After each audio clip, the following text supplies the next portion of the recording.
Now, I'm going to tell you my big assumption with what we're going to talk about today is that all of you love, right? All of us love. We do a good job loving, but we also fail to love easily also. So what I want you to do is look at this slide that I've made, which talked about the 6 universal kinds of love. And the question I want you to ask, it's really 2 questions. Which ones of these loves are you better at? And which ones do you have to work harder at? And I don't want you to take that in any kind of a negative way, but in a very realistic, this is more challenging for me. So here's the PowerPoint.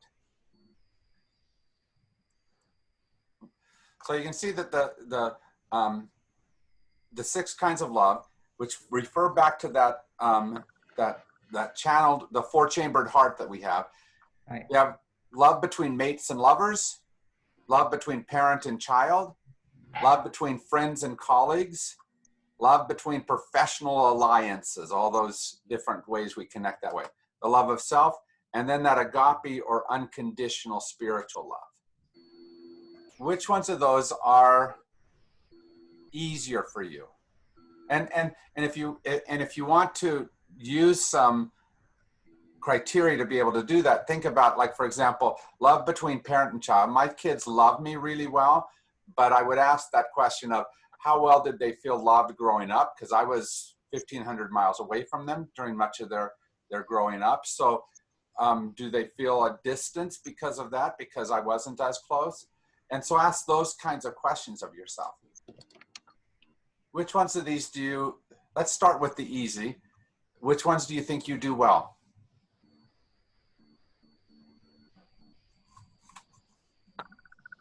This is Mary. I think love between parent and child for me just jumps out. As a mother, there's something about, because you give birth to, you carry that being in your body, and you give it life. And there is just, nobody criticized my kid. Yeah.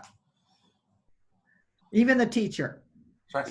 How about the rest of you? What do you do well?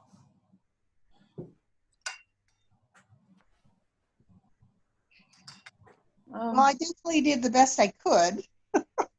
I'm never quite sure, in the eyes of the beholder, how well I did.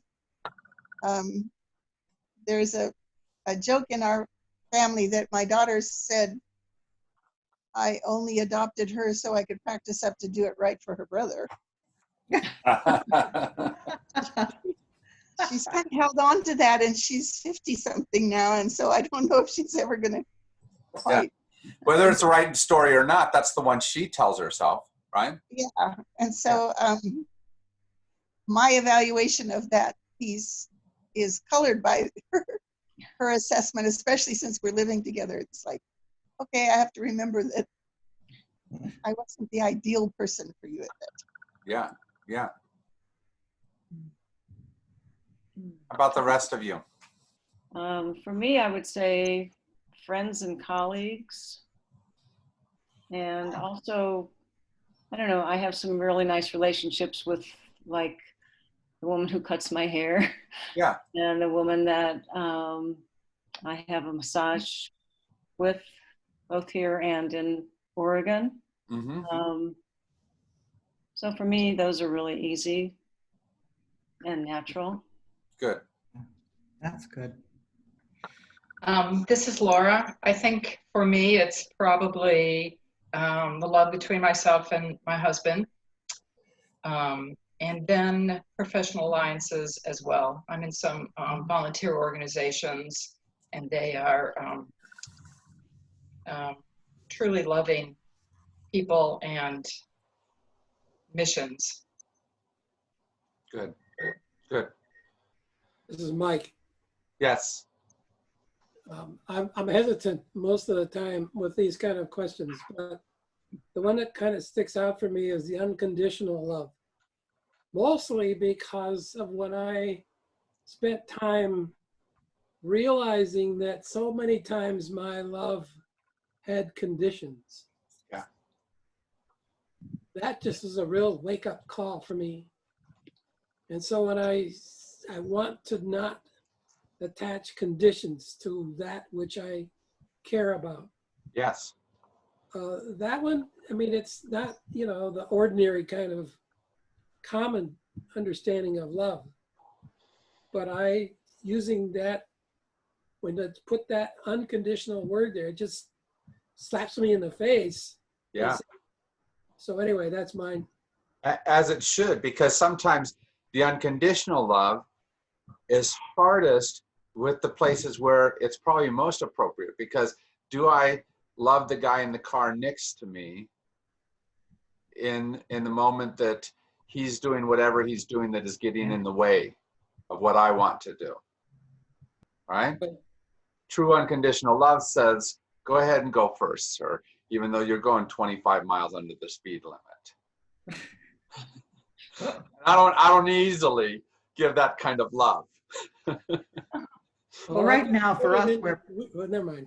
Where we live, and Mike can attest to this, not the greatest street to be on, is there's a love for the motorcyclists that go 70 miles an hour, well, at least 60, in front of our house, because early in the morning, there's this nice distance between Craycroft on Grant Road and Costco. Yes. And they can really get it going. And I'm telling you, I have very little love for them. Yeah. And how much love did you have for the workers who were laying that pipe last year? Well, Right in we front of plain your flat house. out accepted those guys. Yeah. Bother us. They, really, it wasn't a problem. Okay. Oh, good. So now the second side of the question. As you look at these loves, which ones are the ones that you struggle the most with? And I don't mean that you even love poorly in those areas, but that you have to be more, you have to think about more, that you have to be more intentional about, because that's kind of your growing edge of your healing, right? How is it that some of these challenge you? I was gonna say, this is Sarah. Yes. I was gonna say that the easiest love for me is with my mate. We have a great bond and a great connection. But my challenge is love of self that ebbs and flows and then impacts how I love others. Yes. If I'm having an easy time appreciating myself, then what comes out of my heart is more effortless. Sarah, thank you for recognizing that ebb and flow thing too. Most of us are not always bad at one or always good at another. We're situationally better or worse at it, right? And so thank you for recognizing that. And I wanted to mention that I was resonating with Mike about unconditional or spiritual love. I've been finding sometimes I certainly have conditions, not as much. I have about 7 godchildren, not so much with them, but I do have conditions with friends and colleagues. Yeah. So that's another cleaning out that I'm looking at. Yeah. I have a good friend of mine. He is living up in Oregon, but tomorrow he's getting on a bus to come down here to Tucson. And I got to tell you that I love him. He's a great friend. I did his wife's funeral, and I'm excited about him coming here, but it's much easier to love him when he's in Oregon. Right? I'm going to have to deal with his issues once he gets back here, right? And you'll like him. He's a neat man. But, closeness definitely tosses the question of love. Unconditional love is much simpler for somebody who's a little more distant from you. Yes. And you have to figure out how to have how to develop these loves with the closeness that sometimes is there. So which other ones do you are your working edges, your growing edges? For me, it's the love between friends and colleagues, especially these days. Yeah. The differences of opinion and disrespect are really very glaring. That's not all my friends and colleagues, but some of them. And that would be if we did not have such different paths to travel, it would be so much easier. Yes. I mean, I have old friends who have just abandoned me as a friend, and I'm just wounded as a result of that. It's hard to keep loving them. I'm doing it. I'm writing about them, everything, and there is a love there, but I feel betrayed or whatever you want to call it. So Yeah. It's hard. Well, and the really hard part, Mike, is love takes on a lot of different forms. If someone betrays you, how to express love in that betrayal space is very different than someone who is caring for you and doing all the things that are nice to you. The type of what love means in both those spaces is very, very different. And if you try to apply the rules of the one to the other, It won't work. it won't work. Mm.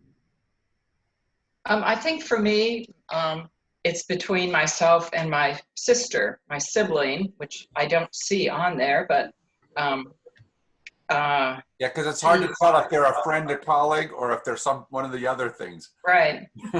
But she has an addiction to drama, and after her 6th relationship just failed, I'm really trying to detach with love, because we all get sucked into these things. So that's what's been a challenge for me lately.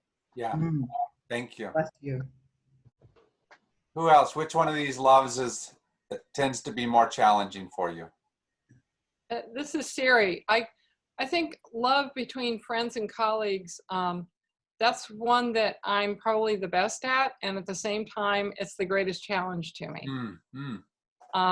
I have friends who are conservatives, and I try to, find a way that we can talk somewhat about our differences without it becoming, really inflammatory. And I've been able to do that, but it's been a huge challenge, and it's really difficult, and I'm never comfortable doing this. But at the same time, it's like, I don't want to also just never be able to have a conversation with them about things that are a little bit more like, well, I want to learn too. I want to come to understand how they think about it.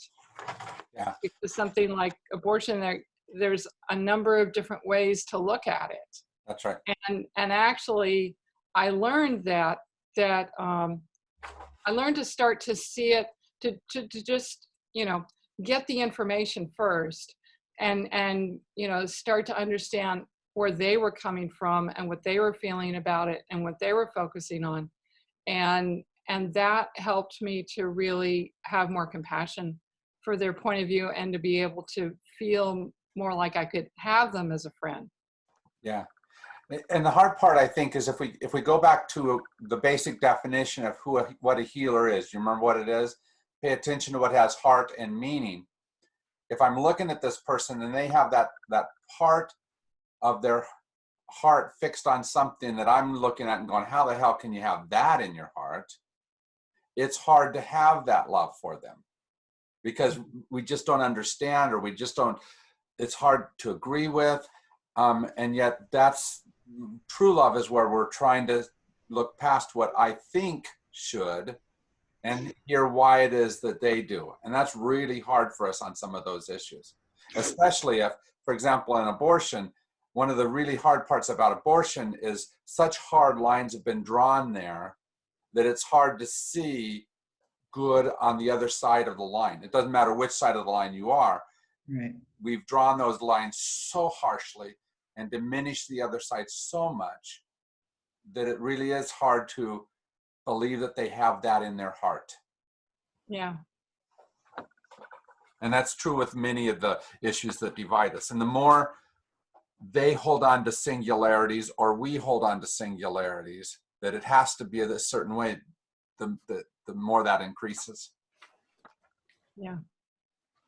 I think this is Paula. For me, one that I struggle with isn't on this list, and that is with love for authority figures, whether it's the big boss where I work or the orange one in the White House. I really struggle. Yeah, yeah, because they have so much influence on our environment. Mm-hmm. Everything around us, and if our sense is that they're not helping that environment, helping the situation I'm in, it's hard to carry any sense of good towards them. Mm-hmm. Yeah. Interestingly, I think when this was written, there wasn't that kind of sense taking place, that authority was not something that was, for generally speaking, not as big a problem as it has become recently, which has then emphasized personal relationships with authority figures that, wouldn't have popped up before necessarily. So when this book was written, we didn't have the orange face in the White House. And we didn't have a lot of different things that were here. Yeah. So it's always hard to figure out the universality of whatever, because that which affects that universality changes on a regular basis. But I think some of the principles underneath don't change. No. I loved the one principle that she talked about that she called the principle of reciprocity. Yeah. Okay, that she said that there's an ability, that we have an ability to equally give and receive. Did I tell you what I think I think some of you have heard me say this before, what I think the biggest lie is we tell in America? It is better to give than it is to receive. Oh. That feeds our ego really well. Oh, look how much I'm giving. But I have to both give and receive in life, and they have to be in equal measures, or I am using the other person. Whether I'm giving more or whether I'm receiving more, I have to be in a space where I both give and receive. That's the nature of life, right? And the more I try to be too much one or the other, the more I need healing, and life around me needs healing. But I don't do that because the other piece she puts on as part of this reciprocity is it's the ability to connect. If I see them as only a person to use and gain from, or if I see them as only a person to a thing to give to, then I'm not really connecting to the real person that's there. And Paula, like when you talk about boss, it's because it's hard to be in a normal relationship with boss in some ways, because it's a power hierarchy. And so to give love there, it's really easy to get the love dynamic mixed up between us. I should make it so I can see your faces again. So we get into that space where the boss says, you're just supposed to give to me, or whatever. We get in that same dynamic with anybody easily. A child-parent relationship is often frustrated by the principle of reciprocity. That's where healing comes in, where love has taken on some kind of measure of not fullness of reciprocity, that I'm giving too much or I'm receiving too much. And so love is relatively frustrated in the midst of it. And so Miss Arians puts in 8 concepts of healing she gave to us. Now this is not her thought. It's from Jean Achterberg, who wrote in her book, Woman as Healer, but I think they're appropriate things for us to look at. So let me show you what those look like. Oops, sorry, pushed the wrong button, but I'll get there.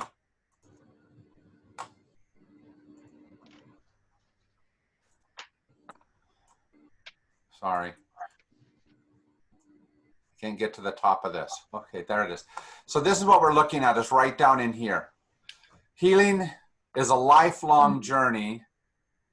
Let me see if I can make this a little larger for us. That will help.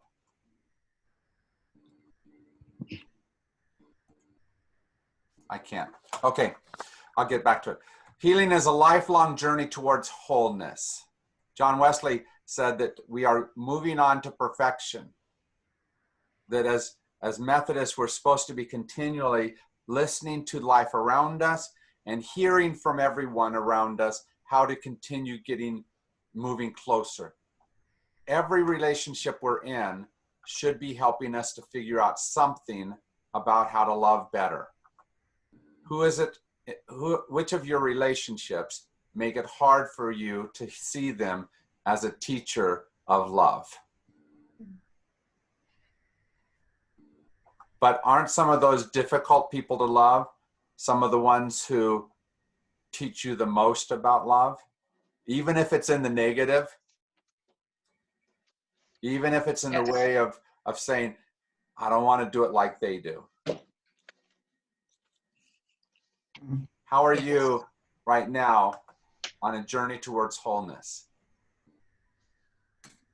One of the ways in which, or one of the tools that I have in my toolbox for a frustrating situation is to ask myself, how do I become part of an equal exchange? Meaning I can give, but I can not give much more than I can feel that I'm receiving. And I can somehow find a way to let that help me figure out what I need to do next.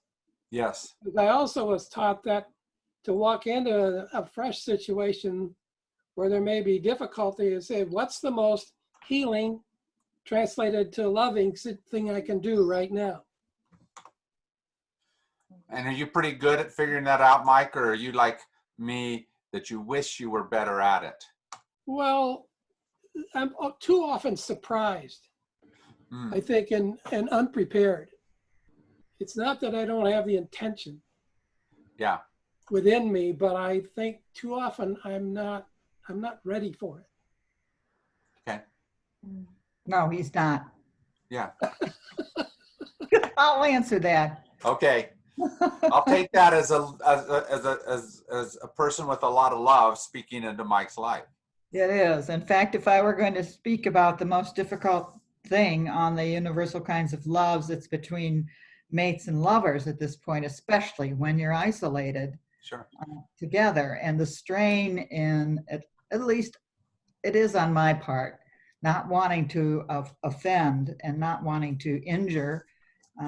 Mike's intentions are usually extremely good intentions, but he doesn't always take into, here I am talking to my husband over this, he doesn't always take into the fact that there are other factors like your wife.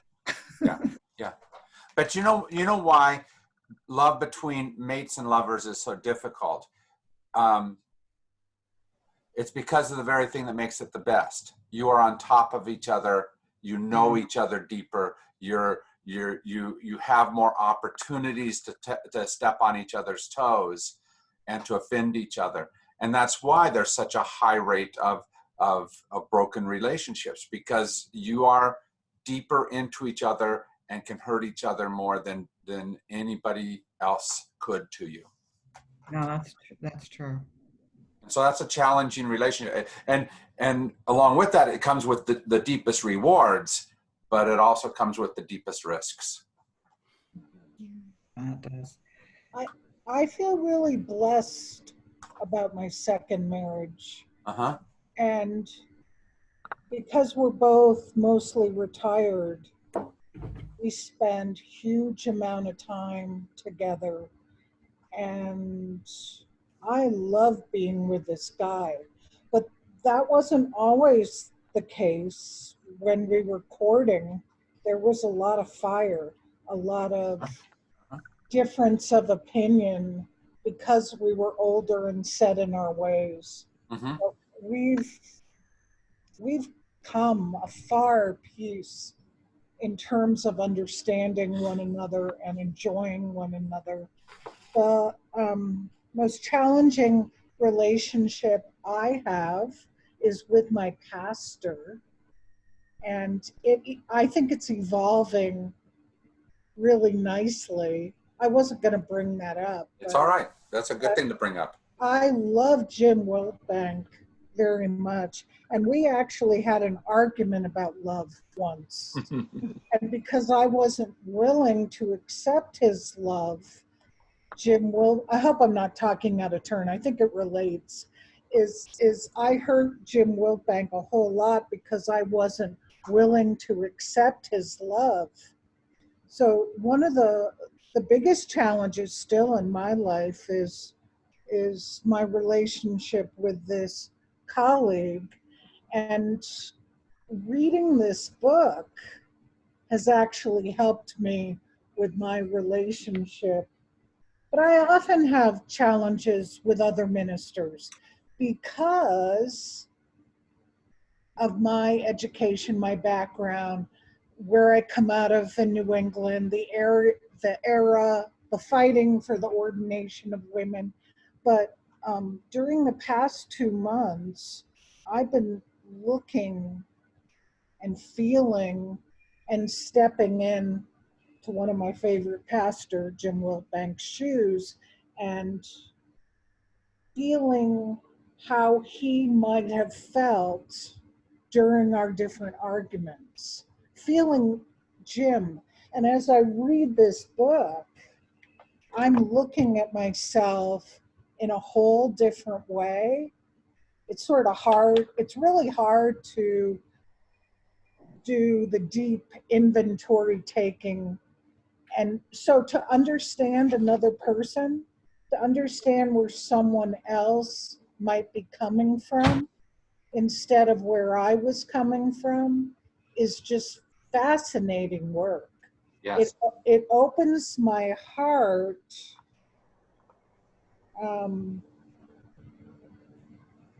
So isn't that interesting, Jim? Yes.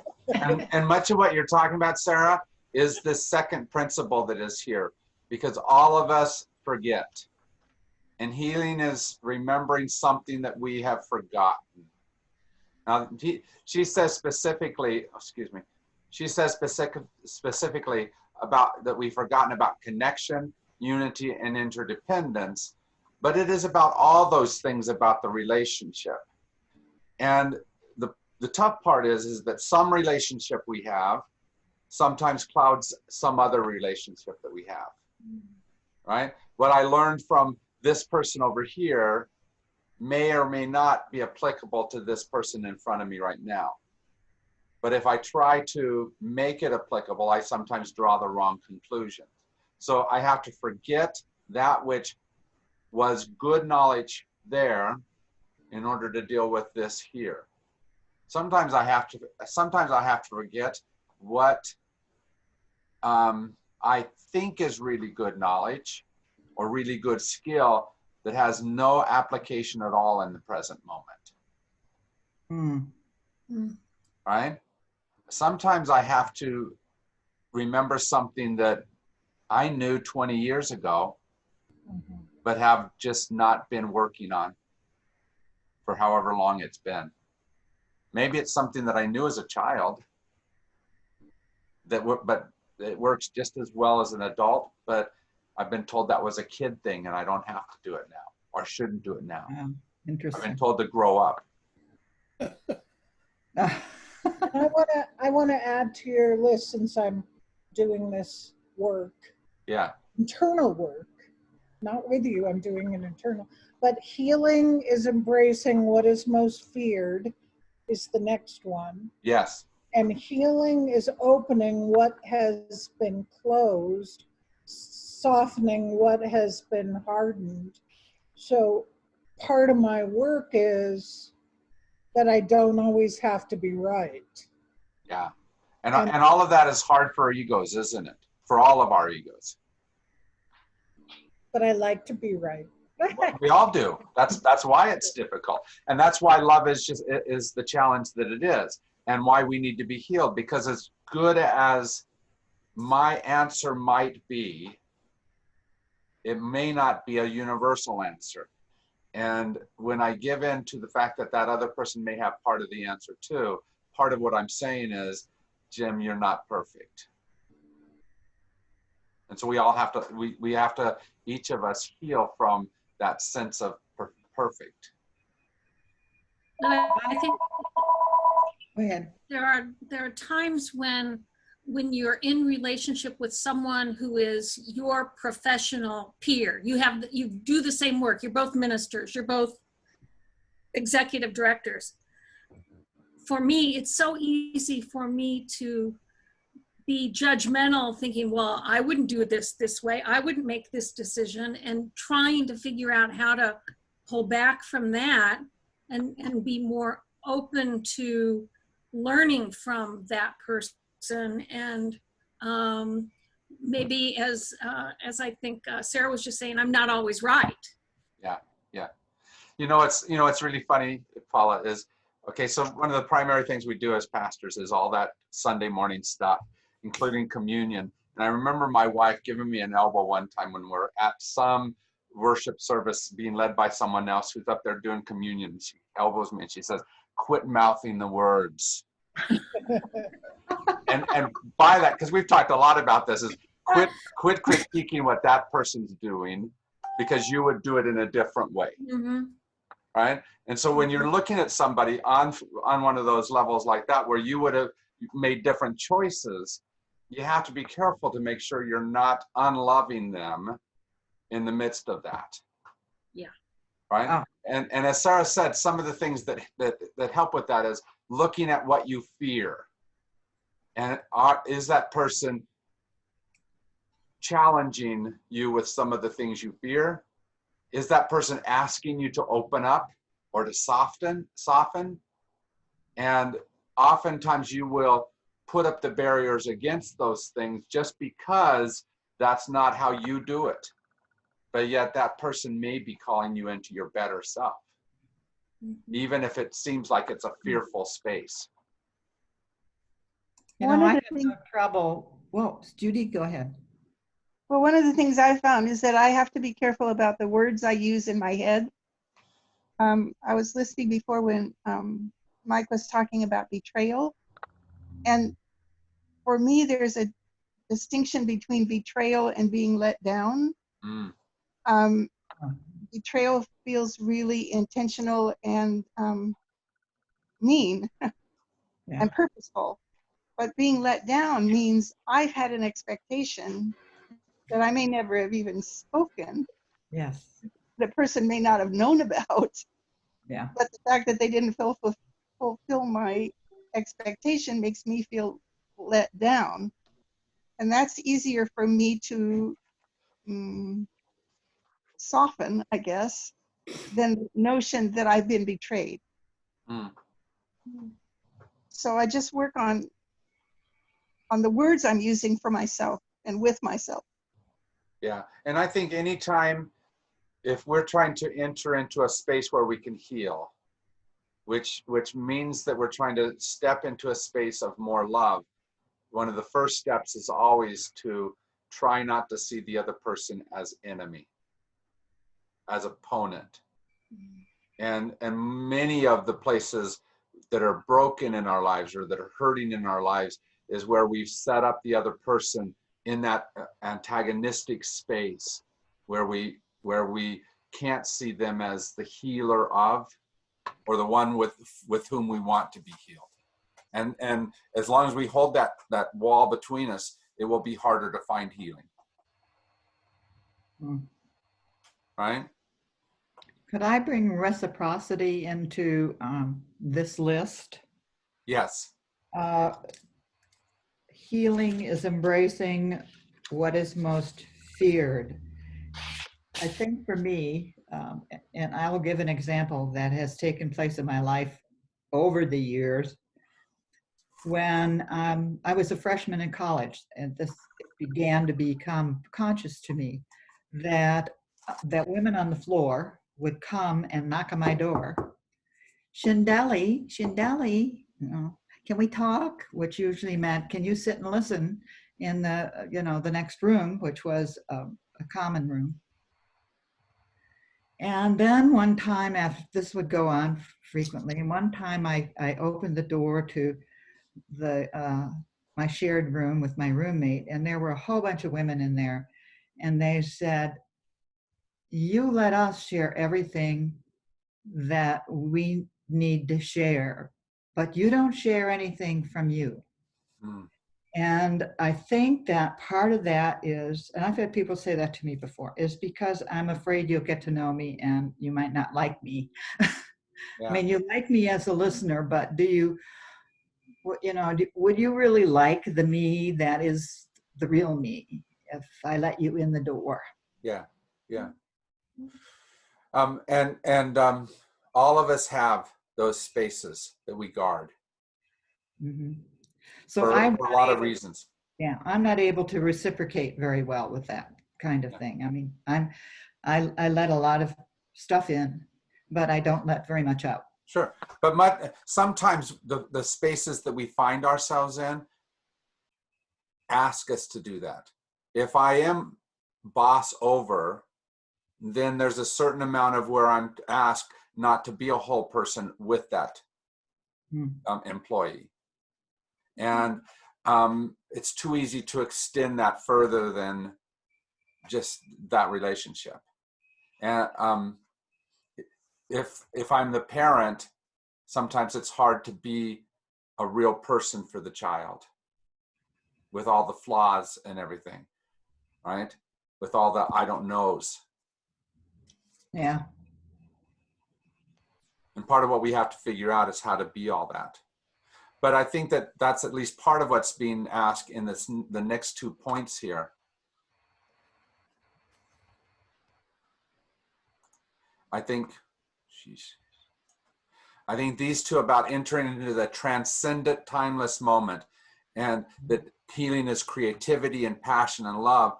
All that is asking us to see larger than what it is that we already see.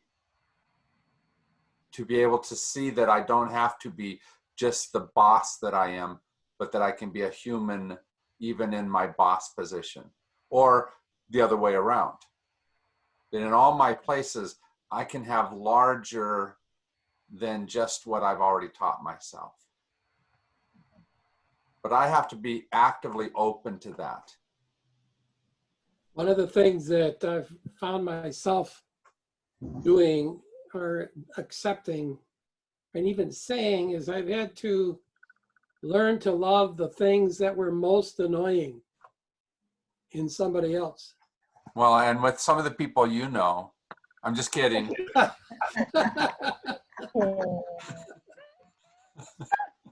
Well, that's true. I mean, I may not hate somebody, but they sure can annoy me. They can. If I let that get in the way of me loving them, then I've lost the battle of struggle of learning how to love. Yeah, absolutely. It's in a form of acceptance. It is. Yeah. Can I mention something? I have a real struggle with, okay, my thing is people who are toxic to me.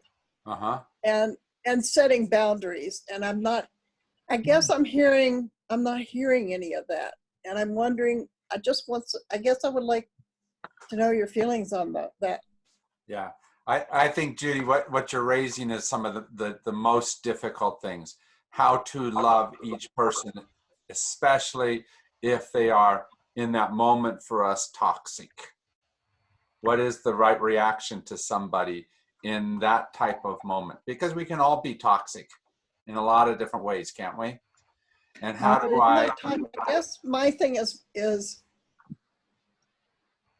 I feel like I'm alone in this right now because I'm not hearing this with anyone. It's like everyone's so just loving everything. And for example, I have a brother who's 6 years older than me, and when my father died, I was very, very ill, and he talked me into signing the executorship of my father's will over to him. And I was just too ill. I thought, well, I had to be back there in the East to do it. And I was ill and stuff, so I went ahead and signed it over to him. And he ended up stealing $160,000 from me. But to me, and it wasn't just that, it was a series of things. It wasn't one act, it was a series of acts to where I have it 10 years and I don't know if he's alive or dead, and I really don't give a damn. And I don't hear that. I feel like that's something that I'm just on my own in that. No, I mean, let's just experiences that. Yeah, let's just ask, how many have at least one person in your life that you don't love well? Oh, yeah. Or at all. Challenge, difficulty, or at all. That's exactly right. And sometimes, Judy, the best sort of love is boundaries that protect yourself. Thank you. Yes. I guess that's what I needed to hear, because I wasn't hearing that. Those are not simple things to do because they don't feel like an act of love. What we have to try to make sure of is that we're willing to continually readjust those boundaries if we need to, right? That somehow in that boundary making, we're not completely shutting off all view and or communication with that other person, but sometimes that is absolutely the right course of action. Yes, may I speak to that? Yes. Again, this is a personal, and it also has to do with being a clergy person. And within a congregation that I was serving at one time, there was an individual who was causing one hell of a lot of trouble. And calling the session members at 10 or 11 o'clock at night, and they would say goodbye and he'd never hang up. And finally I said, I'm going to need to talk to a therapist so I can keep my handle on this and help the session members keep their handle on it too, because they were losing themselves in wanting to fix this person who was unfixable. It was already done, it was already passed. Sadly, he had been ordained by a small church, desperate to have anybody fresh out of seminary, had his ordination removed and still caused and wreaked havoc wherever he went. And one of the things, so I saw my therapist on a regular basis so I could keep this under control, was to set boundaries. And I gave the session members boundaries. I said, we got together and I said, let me tell you what you need to do. You need to know you cannot fix this. And I cannot fix this person either way. And you need to put, if he calls, you say, okay, I've got a timer. Here's 5 minutes on my timer. And when that bell goes off, I'm hanging up the phone. And hang it up, because he will never hang it up. And I mean, that's just one example. And the hurt and pain that goes along with that was extended into the fact that there were family members of his that were in that congregation as well. I realize this isn't a personal issue, Judy, but I have had issues with family members such as you're talking about, and had to set my own personal boundaries, or I was the sick one. Because what happens if you let someone else decide for you how you're going to feel, you're giving them authority over your life.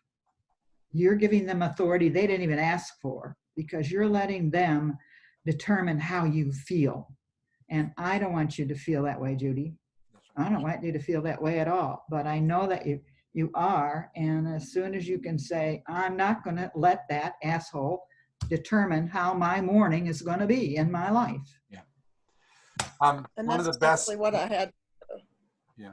One of my favorite scriptures that talks about this is this one right here. You've probably seen it. It comes from Ecclesiastes.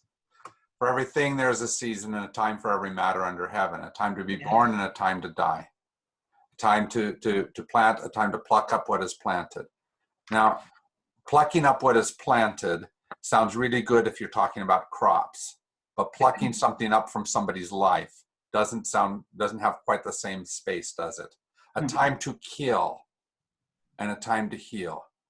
Kill doesn't feel like an act of love, and yet sometimes it can be. The hard part is that you have to determine when is it a time to move towards, and when is it appropriate, lovingly appropriate, to move away. And the hard part is that no matter which you do, somebody will see a wrongness about that action. And you have to try to figure out how to be as driven by love in that healing measure as you can be.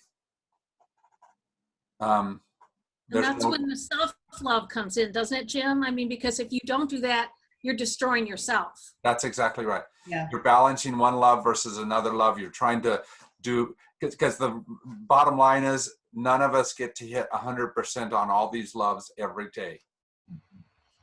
Right? Sometimes I have to take a day just for self-love. Sometimes I have to take a day where I am just, with a friend and taking care of them and maybe depleting my self-love vessel because I'm giving love. Protect yourself, Jim. That's right. But that's true about all of us, is we have to balance how are we going to love in all these different ways. And no matter how you do it, you're going to you're going to struggle with what else could be done. But that's part of the challenge of relationship. That's part of the challenge of healing. Not everything heals at the same rate. So one of the things that I would like to insert here's where we go to the first principle of the warrior, and the skill to be discerning. Yes.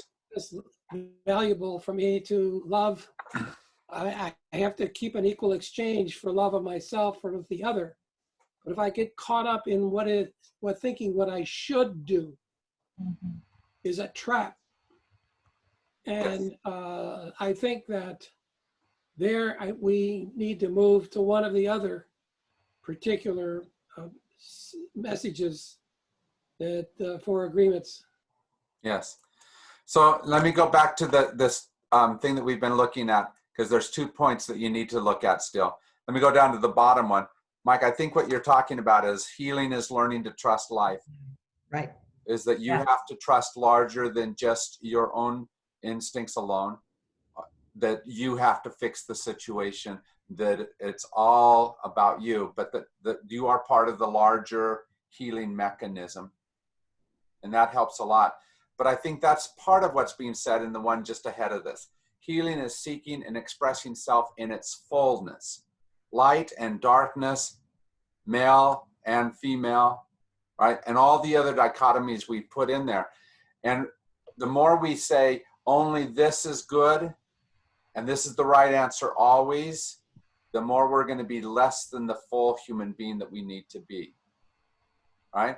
And so in this moment that Judy's talking about, brother was trying to bring in some other thing, which may or may not be applicable, but sometimes if you go down the road, you may hear part of what he was saying that helps you to heal further. Maybe not in your relationship with him, because maybe that doesn't heal, but it allows you somewhere down the road to be able to learn something in dealing with the next person. And you catch the relationship earlier before he does whatever he does. I want to say something about Mike's word discernment. Uh-huh. I love that word, discernment. And as I apply it to what I hear Mary's experience that she's shared, or Judy's experience, or mine, that there are many different kinds of relationships. And for me, different kind of boundaries. And I often have to ask myself, can I love everybody? Or are there places where I need to detach with love, but not be actively involved anymore because it might not be for my highest good or their highest good? But there are some relationships that I'm willing to continue to walk with so that we can transform and make transitions. That's my relationship with you, Jim. I love transforming. Uh-huh. And when I'm drumming or using a rattle or burning some sage or praying, I can go to that unconditional love and learn how to bring it back into my walk on earth. Because there are some people, places, and things that I really want to continue to embrace. And that means that I have to do the work so that I can change. Yeah. Because it's not always about, can't change someone else. But I appreciate Mary and Judy's examples because those are harsh realities for me. They are. Yes. And maybe one of the best things we can do in any kind of group like this where we're trying to figure out how to love is actively give each other permission to be less perfect than we wish we were. Does that make sense? To continually say, keep trying, don't worry that you're not perfect at it. To give people permission to make a decision that we might not have in the same situation, or that we don't understand why they made that decision, but give them that permission to be able to be in a space that's different than what we would have done. And it's hard to do because most of us are self-centered enough that we think our choices are all perfect, a lot of the time at least. And so when we see somebody making a different choice, it at least grates some on us. And so if we have some patience, we begin to see that maybe that can be right too.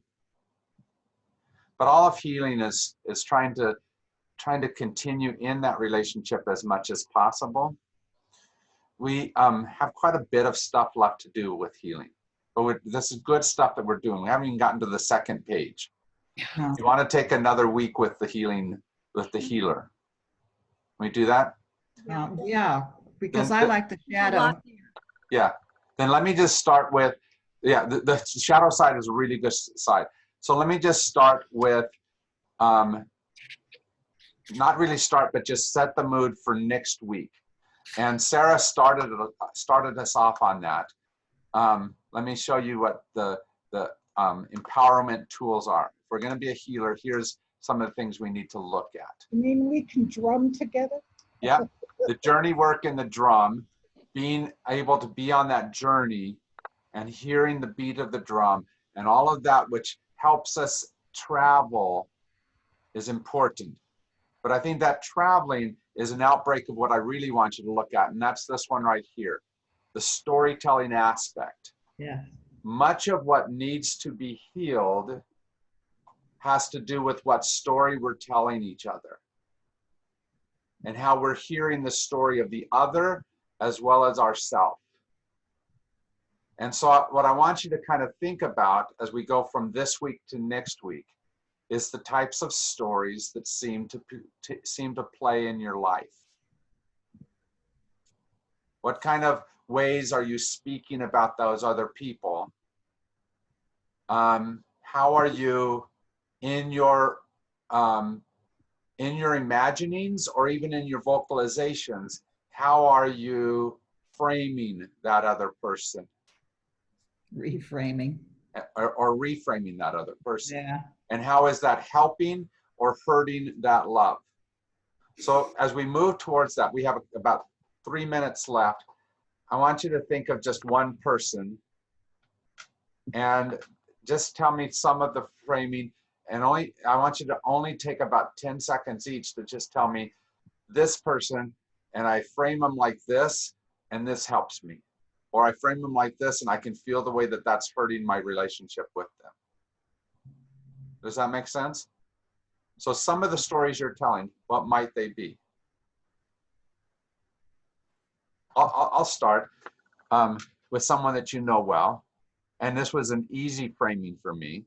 As Joni went through all of her treatments the last few months, it was really easy for me to not worry because I know the strength of who she is.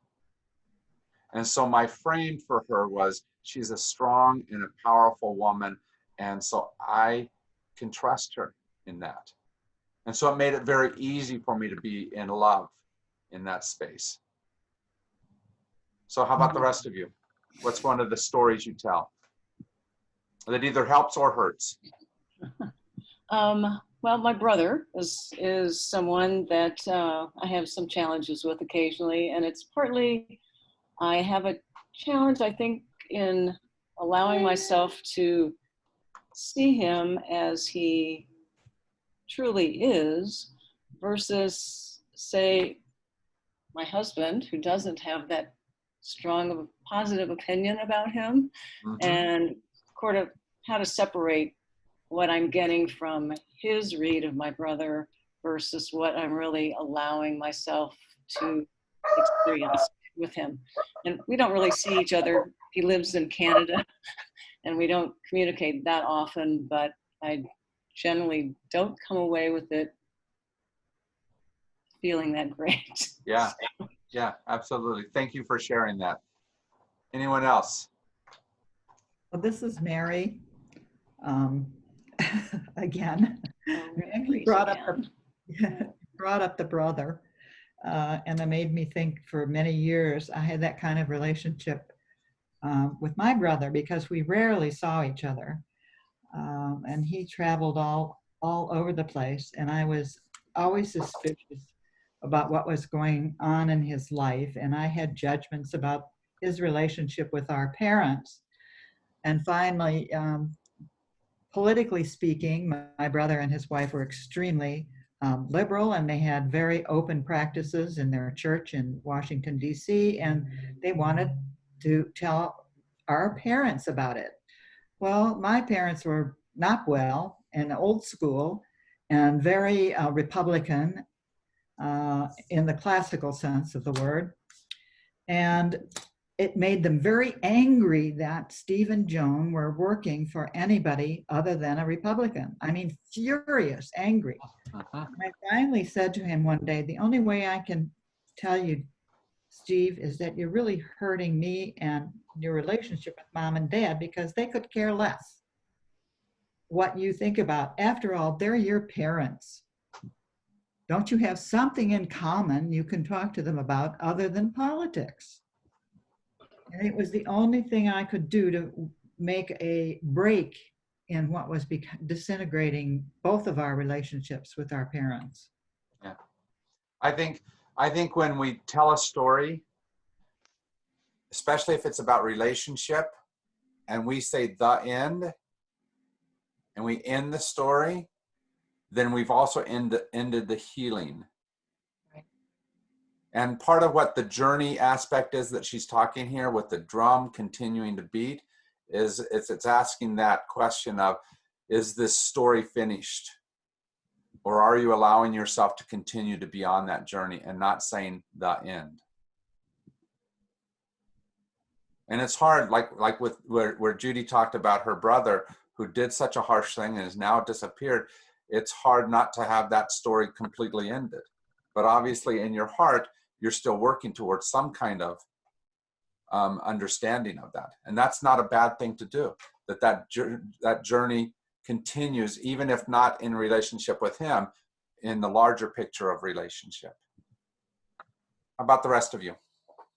For me, with my sister, with whom I have a challenging relationship, I reframe the story and see her as a little girl and see her dealing with some of the learning disabilities that she had that probably were not addressed in the public schools. And when I'm able to reframe her as this vulnerable child I'm able to have such more empathy and compassion towards her.